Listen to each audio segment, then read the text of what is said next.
Welcome to the Morning Meditation by Dr. Earl White with your host, Missionary Joe Consford.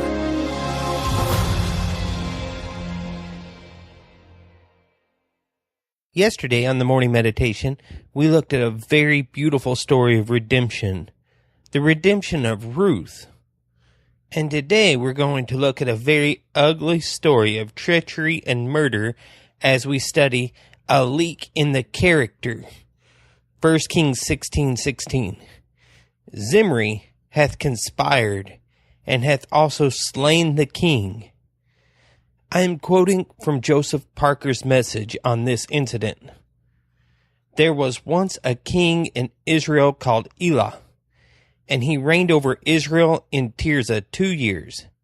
He had a servant called Zimri, who was a captain of his chariots. Zimri was a born traitor. Treachery was in his very blood.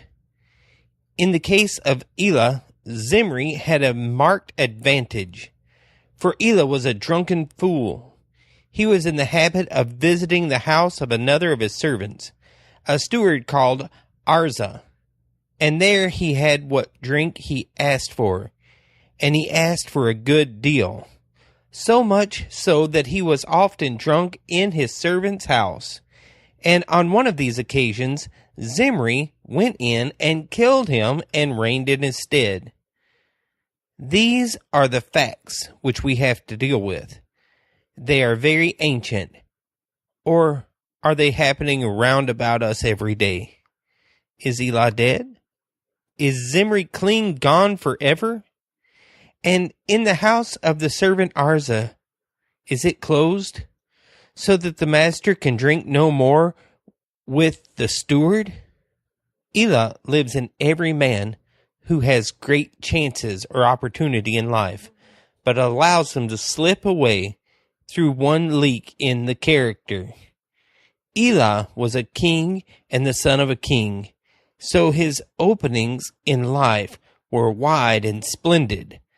But he loved strong drink, and though that leak in his character, all that was there that might have made him a man, oozed away, and left a king in nothing but the barren name. Strong drink will ruin any man. It is the supreme curse of England. I will speak a word to the young. I care not, young man, how many and how brilliant in life your chances are. If you drink wine in the morning, as many young men in London do, you are as good as damned already. You think not, but that only shows the infinite deceitfulness of the enemy. He tells you, nothing of the kind.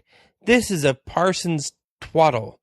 Take your wine when you want it, and let it alone when you don't care for it. There is a suppressed mockery in that high challenge. There is no soundness of health in it. Every drink leaves you weaker.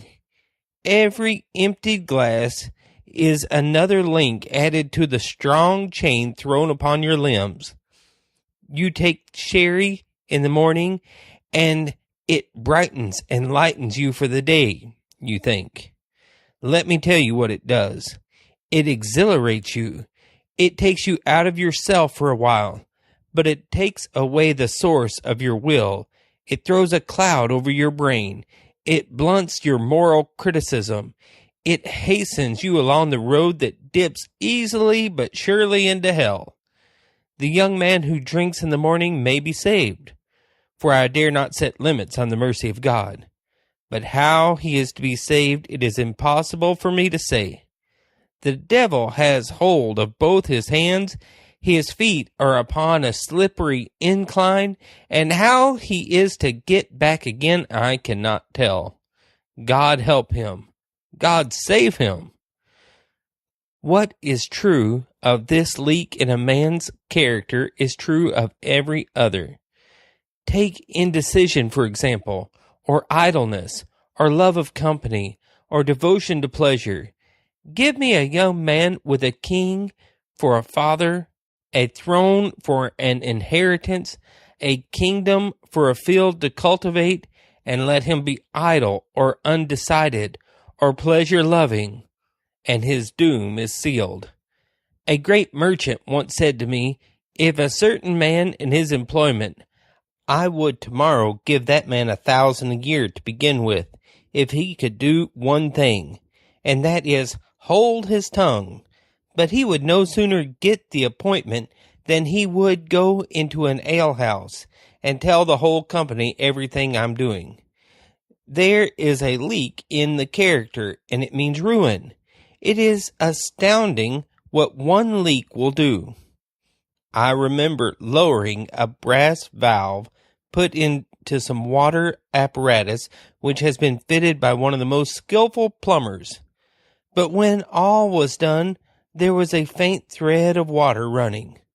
The valve was taken to pieces and refitted, and still the thread of water was there, and at last it was found that in the middle of the valve there was a sand hole, no larger than the point of a needle, but there it was, and no skill in mere plumbing could meet such a case. The valve must go back to the founder, be put through the fire once more, before it could be used.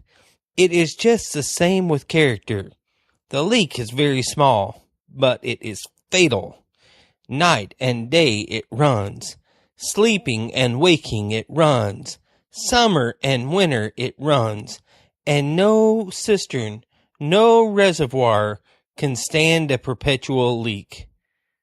There is a leak somewhere in every person's character. I speak here of the natural man. All of us have certain leaks. They are not removed when one is saved. There is where I fear many make a fatal error in thinking. They think salvation does something to change the old sin nature. It does not. Romans 7:18. Then, when they discover that it is not changed, they quit and simply say, "I've done all I know to do, and there is no way I can be saved and have these thoughts or experience or these temptations." This is wrong thinking. Jesus said, "It is the Spirit that quickeneth, the flesh profiteth nothing. The words that I speak unto you, they are spirit and they are life." John 6:63. I spent years trying to change my flesh without success. I was continually self-condemned. Had you seen me, you would have said, "He has real victory." I did not do the things that identify one as a worldly person. But within I had struggles. I did not yield to them, but I was continually exhausted and disappointed. It was a great day when I realized that Jesus did not come to save my flesh. He came to make me new within. Then I began to feed the new nature and rejoice that the old one was dead with Christ. Romans 6:6. And I had the right to count it to be true because it was true. Romans 6:11. Then I began to experience real freedom. That was not a freedom to begin to do those things that I had denied myself.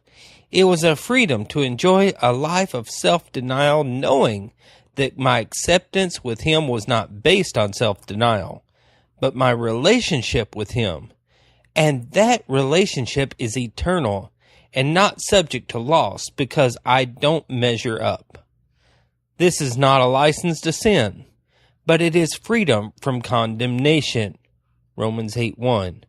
Because of the leaks and the freedom of forgiveness, so that once I make the wrong right through the cleansing of the blood of Christ, 1 John 1:9, I can walk unhindered by the leak. May the Lord bless these words to our hearts today. Tomorrow on the morning meditation, we're going to look at how to have a perfect heart toward God. Join us tomorrow at themorningmeditation.com and let's meditate on the Word together.